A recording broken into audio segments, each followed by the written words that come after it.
Our minds are one, linked by the darkness. But only for a moment.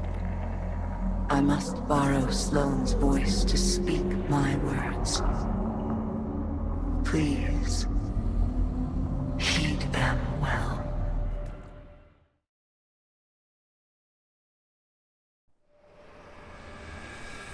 Before you can confront the witness, you must understand it. The witness's first victims were once like you, struggling for survival, bolstered by hope, until their hopes became reality. They called it the Gardener, their deity of life. It ushered them into a golden age.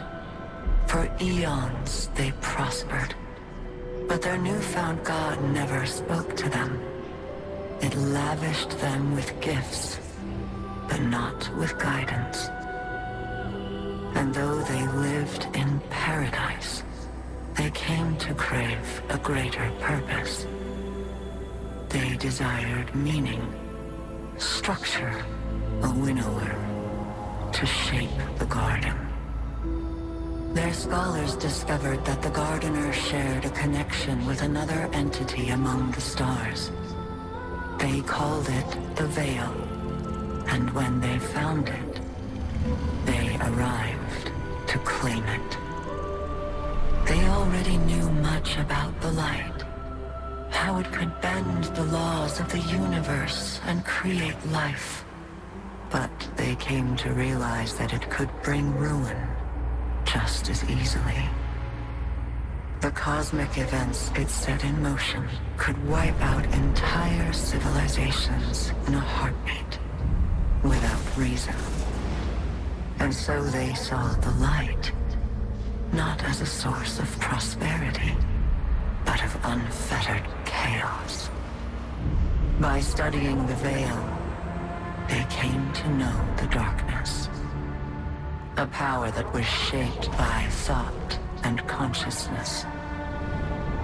And in the darkness, they found the means to carve away the chaos of existence, to calcify it into a final shape. Eternal and perfected. They brought the Veil back to the Gardener in an attempt to strengthen their connection. There, they could reshape reality itself. The Gardener would not allow it, and so it fled their world. But they would not be deterred. Having witnessed the truth in the darkness, they used its binding power to merge themselves into the salvation they craved.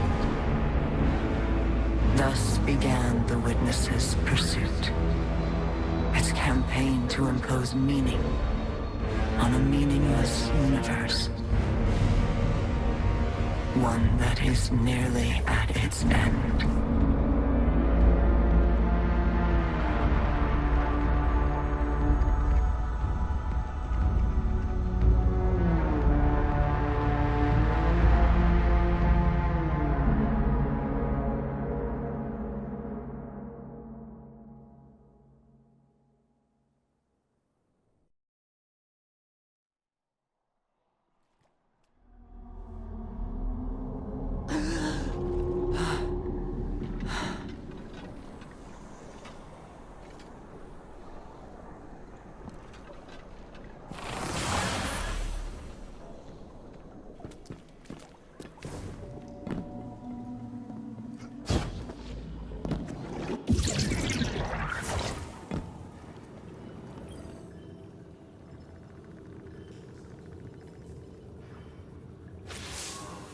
Well, now we've heard what Asa had to tell us. We know our enemy better than ever. To think that it all started with the need for purpose. How that need became an obsession. What bothers me most is how much I understand it. This mission, it's my purpose, my reason for being, my guiding light. Without it, I'm lost. I don't know who I am or what I'm supposed to do. And that lack of direction, it's harder to face than 1,000 battles.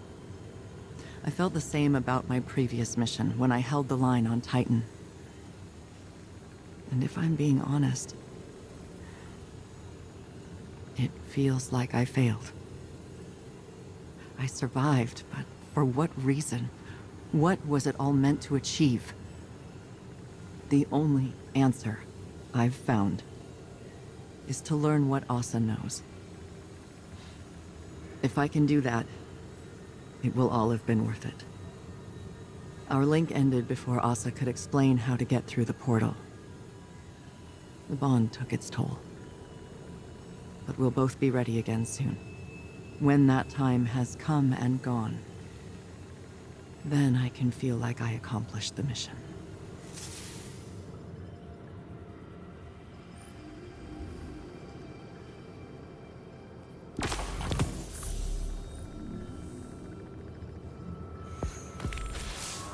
Change of plans. Xivu Arath struck while you were returning from the dive.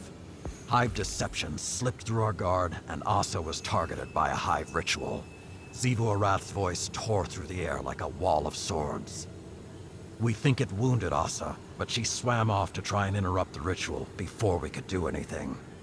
Zavala and Sloane are tracking her to the ritual site, and I am mobilizing the Iron War beasts to support them. We need you in the fight, Guardian. I'm sending coordinates to your ghost, but we have no idea what to expect there. Deploy to the ritual site and disrupt the Hive. The hunt is on.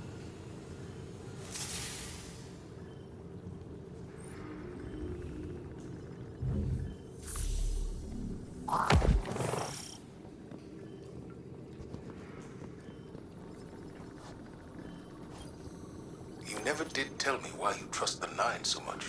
Oh, I don't. Not even a little. I trust Orin. Orin? Long story. The short of it is, I may have had a feeling or two for somebody a long time ago. Somebody that lost themselves along the way. But there's a little piece of her still out there. A sliver. Who still has a feeling or two for the somebody I could be. So I trust her.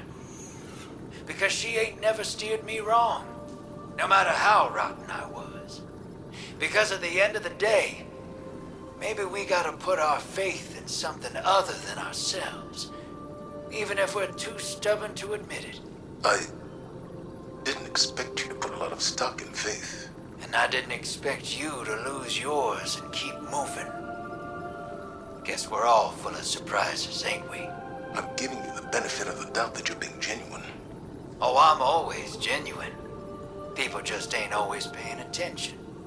For real, though, Moondust might have given me a push. Thought it'd help. Sounds like familiar advice. Is it, though? Helping? No joke? I think so. Then we have that in common, too.